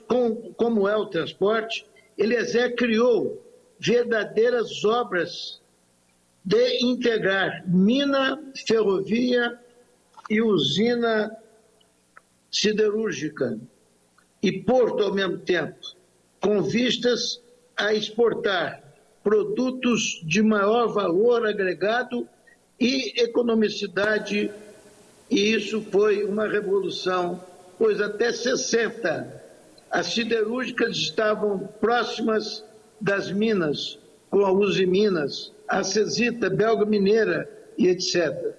Já a partir de 70, a Vale estava altamente diversificada: siderurgia, mineração, porto de águas profundas, transporte ferroviário, Estrada de Ferro Vitória Minas, navegação de granéis líquidos e sólidos, papel, celulose, fertilizantes, além de estrutura comercial no exterior.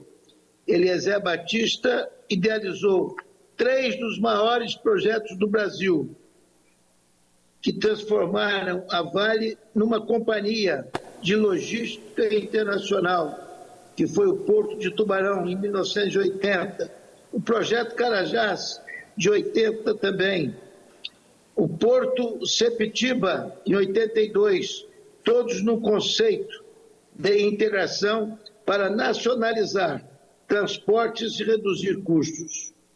Em todos eles, encontrou resistências internas, falta de apoio político e de orçamento governamental. Porém, aí está a grande capacidade de Eliezer, escrita com tinta nanquim, com a nossa saudade eterna deste homem.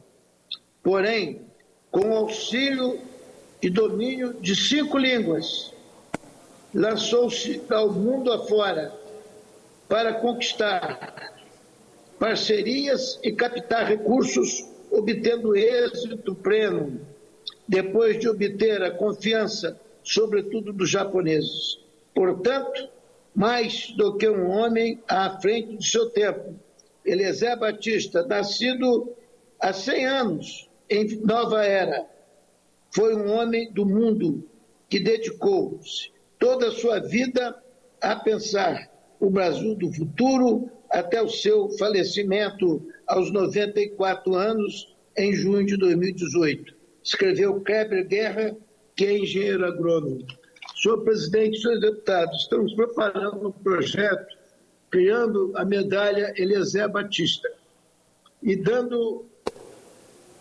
prestando homenagem ao governador Arthur Gerra Santos, Paulo Artung, os governadores Casa Grande, Max Mauro, Vitor Buais e outros em memória, como o Eurico, o Albuino, o Camata e os empresários Jones Tristão, o Tacílio Cosa e tantos outros. Uma homenagem porque eles acreditaram no Eliezer. Eliezer foi, sem dúvida alguma, um dos maiores homens desse país. Eu viajei com Eliezer e Paulo Artung em missão especial ao Japão e pude ver ali o seu prestígio pessoal. Graças a Eliezer, temos hoje emprego e renda no Espírito Santo, e o Brasil também tem a siderúrgica e Carajás e tantos projetos que ele espalhou por esse país. Quero dar o meu último testemunho. eu estava num jantar com o presidente João Batista Figueiredo, e ele me disse assim: você é amigo do Eliezer? Eu falei assim: muito amigo, e admirador número 1. Ele falou assim: convence ele, deputado, para ser meu ministro de Estado, porque é tudo que está faltando no meu governo. Mas Eliezer, com tantos afazeres, com tanto compromisso com o progresso do país, não quis aceitar. Ele já tinha sido ministro, ele já tinha sido presidente da Vale, e estava com projetos em todo o país que não cabia mais o seu tempo em ser ministro numa dedicação exclusiva ao governo. A Eliezer Batista, nossa grande homenagem. Estamos apresentando nos próximos dias a grande medalha Eliezer Batista, orgulho do Espírito Santo e do Brasil. Viva Eliezer Batista, viva o Kleber, que fez essa lembrança muito importante, levando a sua palavra, o seu artigo, para mostrar ao Espírito Santo e prestando homenagem a quem merece e a quem se dedicou tanto ao nosso Estado. Obrigado, Eliezer. Descanse em paz. Muito obrigado, deputado Teodorico Ferraço. Parabéns, deputado Ferraço, pela sua fala. A Bíblia diz em Romanos: dê honra a quem tem honra. Eu tive o prazer de conhecer o doutor Eliezer Batista, como tive também o prazer de conhecer o doutor Hélio Ferraz, que era o presidente do Tubarão. Doutor Eliezer, uma pessoa muito simples. O meu irmão Ferraz, o Délcio Baense, que hoje está com 90 anos, o Délcio trabalhou tanto com o doutor Hélio Ferraz, que era o presidente do Tubarão, né, que faleceu em virtude de um acidente ali na Avenida Princesa Isabel, como trabalhou também com o doutor Eliezer Batista. E o doutor Eliezer Batista era uma pessoa tão simples que ele ia ali em São Torquato, na casa do meu irmão, às vezes para almoçar com meu irmão Délcio Baense Moreira, hoje com 90 anos de idade. O doutor Eliezer também, Ferraz, com outra particularidade.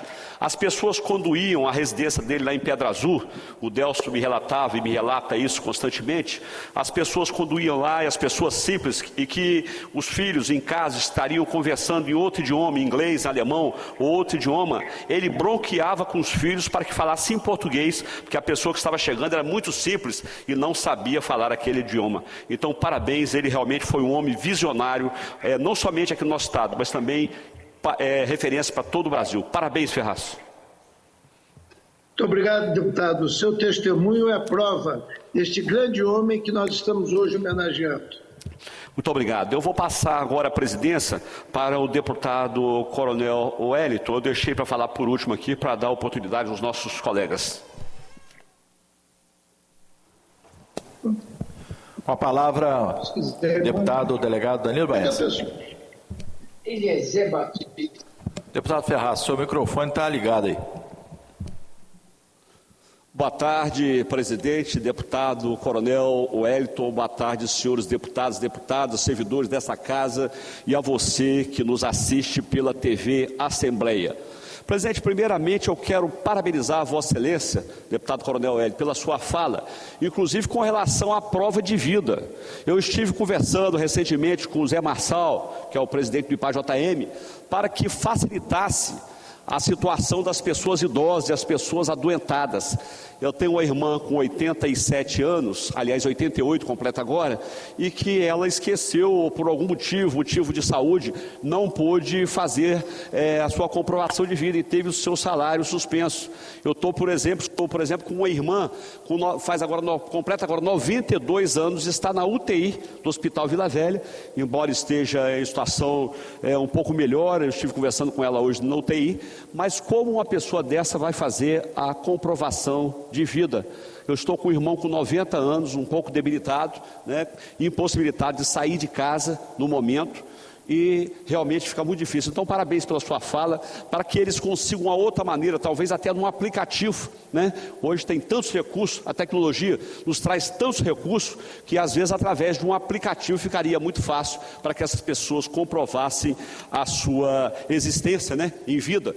como também a sugestão que Vossa Excelência deu, que é exatamente a declaração de imposto de renda. Mas nessa data, presidente, nós subimos aqui nessa tribuna para falar de um problema gravíssimo que tem acontecido em locais de alta vulnerabilidade social, que são exatamente, presidente, os estupros.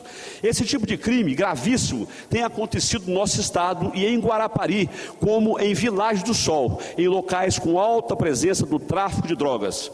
Fica mantida uma cultura de medo em que esses bandidos impõem suas regras e as vítimas não conseguem fazer suas denúncias. Muitas das vítimas são menores de idade, mulheres principalmente. O retrato do Espírito Santo é gravíssimo, presidente. Em 2022, segundo informações do Anuário Brasileiro de Segurança Pública, foram registrados 477 casos de estupro e outros 1.259 casos de estupros de vulneráveis. Ainda temos, presidente, as situações de meninas com menos de 14 anos, ou seja, de 10 a 14 anos dando à luz. Em Guarapari, no ano passado, tivemos 6 casos de crianças e adolescentes que deram à luz.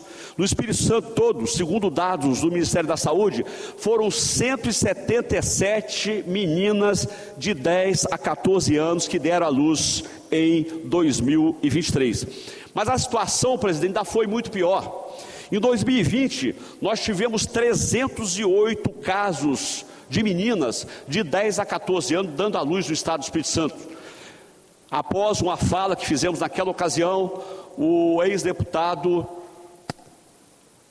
Dr. Rafael Favato relatou, numa fala nessa tribuna, que fez um parto de uma menina de 12 anos, já dando à luz ao segundo filho. Também o doutor Hércules, nosso colega, ex-deputado aqui, ele também fez uma fala aqui dizendo que fez o 3º parto de uma menina de 14 anos. Em 2021, presidente, nós assumimos a presidência da Comissão de Proteção à Criança e Adolescentes e Políticas sobre Drogas. Fizemos um trabalho com muitas audiências públicas realizadas no interior do estado, também na capital, e levamos o problema das meninas vítimas de estupro para o Ministério Público e cobramos também de todos os nossos delegados do Estado do Espírito Santo, no sentido de que fossem instaurados inquéritos policiais para responsabilizar esses monstros que acabaram violentando essas meninas de 10 a 14 anos. E graças àquele trabalho houve uma redução pequena no primeiro ano, mas considerável. Em 2020, como eu falei, nós tivemos 308 casos de meninas de 10 a 14 anos dando à luz. Em 2021 caiu para 300. Com o trabalho que foi feito, com o apoio de todos os segmentos da sociedade, nós tivemos uma redução em 2022 para 200 casos. E o ano passado houve uma queda para 177 casos. São muitos ainda, presidente, são muitos casos de violência contra essas crianças, né? Menina de 10 anos, imagine, uma criança de 10 anos dando à luz uma outra criança. Eu tenho filha de 10 anos, eu jamais imagino uma criança daquela dando à luz a uma outra criança, o que é lamentável. Então nós precisamos de ações do Ministério Público, das nossas autoridades policiais, dos conselhos tutelares, no sentido de que nós possamos combater ainda mais essa vulnerabilidade que vem ocorrendo com nossas crianças. Eu estive em Vilagem do Sol nesse final de semana, presidente, numa reunião lá com uma liderança daquele bairro que faz um trabalho maravilhoso, e ali nós ficamos estarrecidos com a situação daquele bairro aqui, que está tão pertinho de Vila Velha, aqui, mas é um bairro que pertence a Guarapari, que está ali logo após o antigo pedágio da Rodovia do Sol. Nós ouvimos ali realmente casos lamentáveis, criança de 8 meses sendo estuprada, criança de 8 meses, gente, sendo estuprada. Nós vimos casos ali de menina de 15 anos hoje que vinha sendo estuprada antes dos 10 anos e já perdeu inclusive uma trompa. E muitas outras crianças vêm sendo violentadas naquele local e o poder público não tem feito o seu dever de casa para que essa violência não ocorra. E essas mulheres, elas muitas das vezes, as mães não denunciam porque a cultura do medo é realmente lamentável, porque o tráfico ele imprime ali, coronel, aquele medo a essas vítimas que elas não podem registrar. Essas meninas que deram à luz foram todas elas vítimas de estupro de vulneráveis.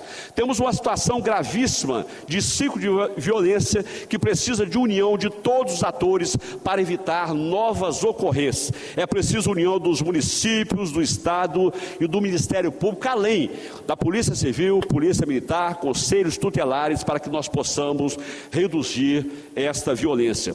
Os municípios, com as devidas secretarias, os conselhos tutelares, devem estar em conexão com o Estado, por meio de suas polícias e secretarias, para relatar o que acontece com nossas crianças.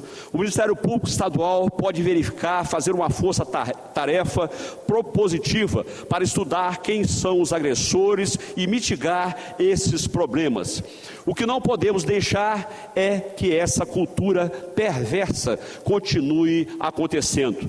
Temos aí no mesmo universo os problemas sociais, de saúde e de criminalidade. Somente ações interdisciplinares vão resolver este problema. Eu quero também finalizar aqui, presidente, conclamando a Polícia Militar de Guarapari para que faça uma força-tarefa na fiscalização do trânsito, dentre outros problemas, obviamente, que é o problema da violência, especialmente em Vilagens do Sol, mas o trânsito, nós precisamos de uma fiscalização intensa no trânsito. Nesse final de semana, nós tivemos ali, lamentavelmente, uma criança atropelada em cima da calçada por uma pessoa que certamente deveria estar sob efeito de álcool ao volante de um veículo, o que é muito triste. Tivemos também um outro fato lamentável registrado nesse final de semana. Um morador de rua, presidente, foi atropelado por um veículo cuja condutora apresentava sinais de embriaguez e esse cidadão acabou indo a óbito dormindo. Ele estava dormindo quando foi atropelado por essa pessoa que estava com sintomas de embriaguez. Então eu solicito aqui uma atenção especial da Polícia Militar de Guarapari, que tem feito um brilhante trabalho. Eu tenho frequentado ali praias de Guarapari, como a praia de Setiba, que eu estive lá ontem, estive outro dia em Três Praias. Em Três Praias, Vossa Excelência sabe que os veículos não entram, né? Eles não entram, mas os policiais têm feito ali o policiamento de moto e também de quadriciclo. Quero parabenizar, mas solicitar também ao comandante lá do batalhão de Guarapari para que intensifique a fiscalização. Muito obrigado, presidente, e retorno a palavra a Vossa Excelência. Nós gostaríamos de parabenizar a Vossa Excelência pela defesa incondicional de todo o Estado do Espírito Santo, em especial da população de Guarapari. Nós sabemos que isso é só o início, várias demandas, necessidades, reivindicações da população do Espírito Santo, de Guarapari, turismo, segurança pública, educação, saúde, com certeza irá fazer parte de um projeto que irá revolucionar a região de Guarapari. E nós temos a convicção, pela sensibilidade que Vossa Excelência tem com relação ao turismo, que é uma forte fonte de emprego, renda, desenvolvimento econômico para aquela região. Vossa Excelência dará total e incondicional apoio a todos as atividades, que são em torno de quase 300 atividades que diretamente vão de encontro ao acolhimento dos turistas daquela região, fazendo com que o município de Guarapari seja cada vez mais próspero. Então, parabéns. Eu devolvo a palavra ao presidente, deputado delegado Danilo Baença. Muito obrigado, deputado Coronel Wellington. Até confundido, são dois deputados aqui com o nome de Wellington aqui, a gente confunde às vezes, né? Mas muito obrigado pela fala de Vossa Excelência. Nós passaremos agora ao grande expediente de lideranças partidárias.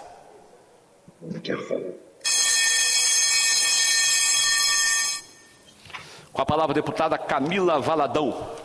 Não respondendo, com a palavra a deputada Irine Lopes. Não respondendo, com a palavra o deputado Dari Pagung, líder do bloco Podemos, PSB, União Brasil, PSDB, Patriota e PDT. Não respondendo, com a palavra o deputado Gandini, líder do PSDB. Com a palavra o deputado Teodorico Ferraço, líder do PP.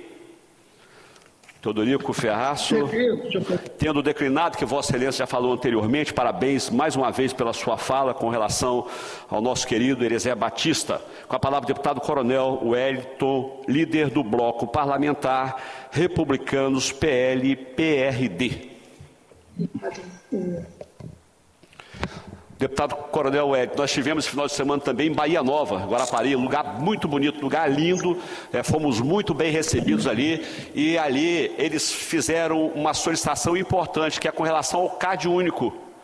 CAD único, nós precisamos dar uma atenção. Então eu conclamo aqui ao prefeito Edson Magalhães, da de Guarapari, para que dê uma atenção ali ao pessoal de Bahia Nova com relação ao CAD único. Obrigado. Senhor presidente, senhoras e senhores deputados, servidores da Assembleia Legislativa, população capixaba, nós gostaríamos de salientar, senhor presidente, que os servidores públicos estaduais que estiveram aqui representados por inúmeras associações e sindicatos, eles esperam que o governo abra a porta de negociação, sente à mesa com eles, para que eles tenham um tratamento isonômico para com outras categorias. E na pessoa de alguns representantes que estiveram aqui, o Irã, o Lelê, eles nos confidenciaram que aguardam ansiosamente, não a data limite do dia 21, que o governo sinalizou para recebê-los, mas antes disso que o governo possa está abrindo esse canal de negociação, esse diálogo, fazendo com que os servidores públicos do Estado do Espírito Santo, eles possam também usufruir de toda a pujança financeira, de toda a economia que nós sabemos representa o Estado do Espírito Santo de uma forma excepcional, fazendo com que o Espírito Santo seja reconhecido nacionalmente em razão da saúde financeira, tendo nota A em capacidade de pagamento, nota A em capacidade de endividamento, e sendo um dos municípios em que paga o menor índice de gasto com o pessoal de todos os estados do Brasil. Todos. O Espírito Santo é um estado que paga o menor gasto com o pessoal na sua folha de pagamento. Então, governador, por favor, se sensibilize com a causa de todos os servidores públicos do Estado do Espírito Santo, recebam a representatividade de todos os servidores para que nós tenhamos definitivamente a valorização e a motivação desses bravos homens, mulheres que desempenham com excelência as suas atividades nos 78 municípios capixabas, e eles merecem esse reconhecimento. Assim como também nós gostaríamos de salientar que o governo ele possa estabelecer esse critério objetivo para que ele, quando faça a revisão geral anual, quando ele dê o reajuste para os servidores, ele também possa contemplar os servidores da Polícia Militar que estão na reserva remunerada. A forma de revisão desses servidores, revisão salarial dos servidores que são da reserva e que são reconvocados para trabalhar, o governo sempre fazia, junto com a lei que ele encaminhava para a Assembleia Legislativa, ele encaminhava também a lei para todos.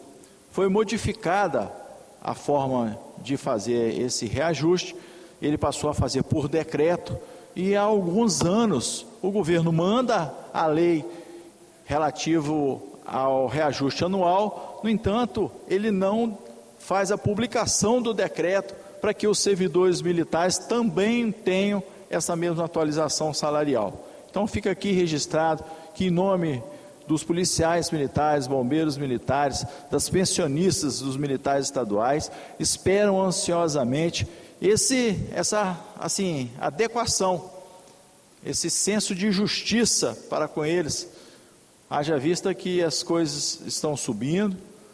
Nós temos aí o acumulado nesses anos em que não foi dado esse reajuste para eles, aproximadamente quase 50%, em que o governador se omitiu, não publicou o decreto, e infelizmente a qualidade de vida desses servidores, dos seus dependentes, tem diminuído bastante, fazendo com que eles estejam completamente vinculados, vulneráveis a fazer empréstimos a financeiras, e isso nós não podemos admitir, nem podemos ficar felizes com isso. Senhor presidente, nós gostaríamos também de apresentar um vídeo que chegou ao nosso conhecimento.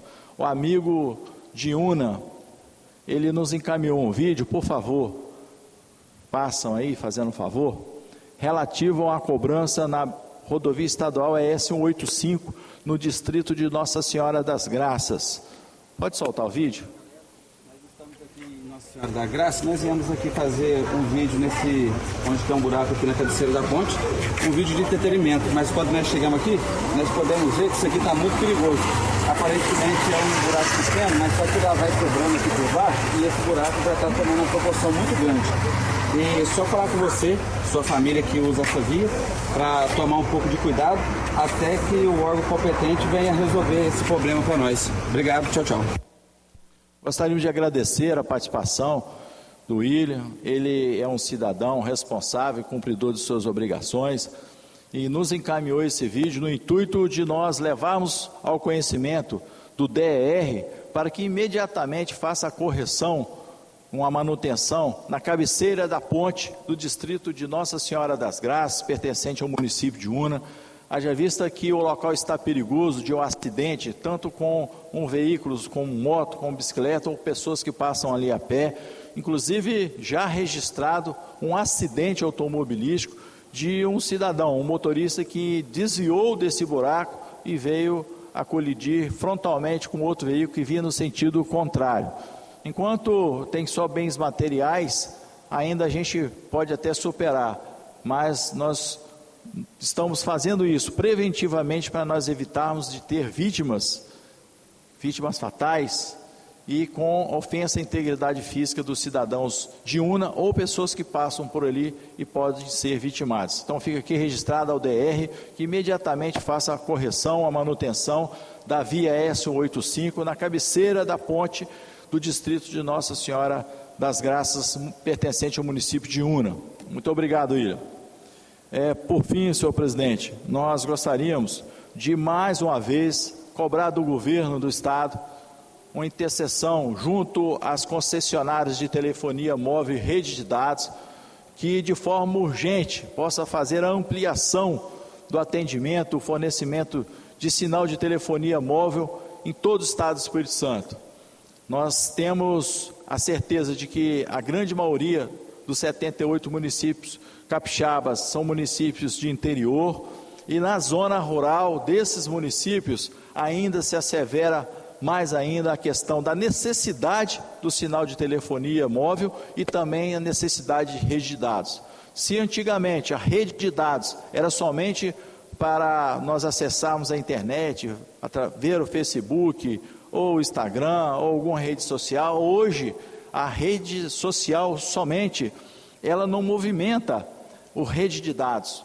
Nós temos como certo que a Polícia Militar precisa do funcionamento da rede de dados para ele fazer a consulta referente ao CPF das pessoas abordadas, das placas dos veículos que eles fazem a consultas e as abordagens também, dos agentes comunitários de saúde para fazer a marcação das consultas e alimentar o seu sistema, dos alunos das escolas públicas e escolas particulares que precisam do sinal de telefonia móvel e da rede de dados para fazer tanto as atividades escolares quanto também os professores também realizarem as atividades concernentes ao processo de ensino-aprendizado. Então, definitivamente, o sinal de telefonia móvel e rede de dados é necessário e o governo precisa interceder junto a essas concessionárias para garantir não só o sinal, mas o sinal de qualidade. Mesmo porque em toda a extensão da BR-262, nós que saímos daqui toda semana e vamos até o município de Una, 90% dessa rodovia federal, ela não dispõe de rede de telefonia móvel disponível.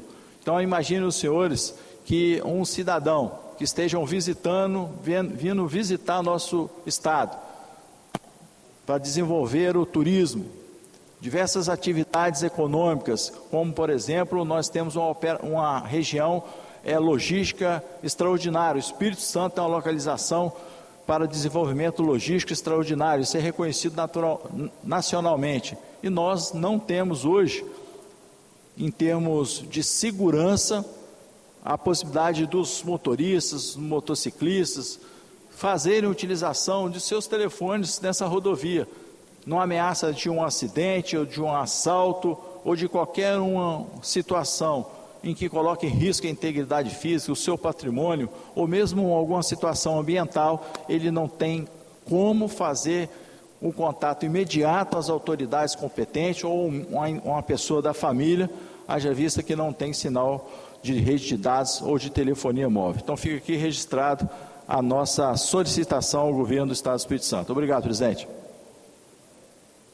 Muito obrigado, deputado Coronel Wélio. Vossa Excelência seria o último, ou seja, é o último a fazer uso da fala nesta data. Então, nada mais havendo a tratar, vou encerrar a presente sessão. Antes, porém, convoco as senhoras e senhores deputados para a próxima, que será ordinária amanhã às 15 horas, para a qual designo. Expediente, o que ocorrer. Ordem do dia, a mesma pauta da sessão ordinária de hoje, exceto as matérias votadas. Está encerrada a sessão e que Deus continue nos abençoando. Você acaba de acompanhar o trabalho do plenário da Assembleia Legislativa. Na tarde desta segunda-feira, os deputados repercutiram a tragédia das chuvas no estado do Rio Grande do Sul. Além do minuto de silêncio, uma homenagem póstuma que é tradicional aqui no parlamento, às 83 pessoas, as vítimas das chuvas, os deputados também discursaram e falaram da necessidade de intervenções preventivas quanto a desastres naturais, essas questões ligadas a mudanças climáticas. O vice-líder do governo, o deputado Thiago Hoffmann, falou da ajuda, do suporte que o Espírito Santo também mandou para o estado com efetivo e também equipamentos para resgate. No expediente da sessão, 5 projetos começaram a tramitar. Eu destaco dentre eles a iniciativa do deputado Alan Ferreira, que trata da capacitação dos profissionais de educação para atendimento às pessoas com transtorno do espectro autista. Na ordem do dia, não houve votação por conta do pedido de vista a um veto do governo, e o veto tranca a pauta.